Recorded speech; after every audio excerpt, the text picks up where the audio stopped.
અને મારા વહાલા મિત્રો સૌને મારા નમસ્કાર। આ દેશની માટીમાં કંઈક તો ખાસ છે જેને ભગતસિંહ જેવા વીર જવાનોને જન્મ આપ્યા છે। 15મી ઓગસ્ટે માત્ર એક તારીખ નથી, 15મી ઓગસ્ટે આપણા ગૌરવ, સ્વાભિમાન અને સ્વતંત્રતાનું પ્રતીક છે। સ્વતંત્રતા આપને સરળતાથી નથી મળી। સ્વતંત્રતા મેળવવા માટે ગાંધીજીની અહિંસા, સરદાર પટેલની એકતા, ભગતસિંહનું સાહસ અને સુભાષચંદ્ર બોઝની જ્વલંત દેશભક્તિના કારણે અને તેમના સંઘર્ષથી આપણે આઝાદી મળી છે।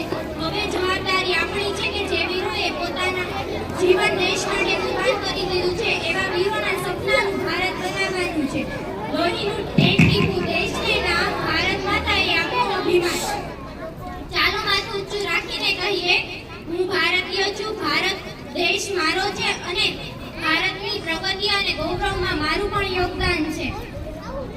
ચાલો આપણે સ્વતંત્ર સંગ્રામીઓને યાદ કરીએ અને સંકલ્પ કરીએ દેશની એકતા, અખંડિતતા અને ગૌરવમાં આપણે ગૌરવ જાળવી રાખીશું। લોહીનું એક ટીપું દેશને નામ, ભારત માતા એ અમારું અભિમાન।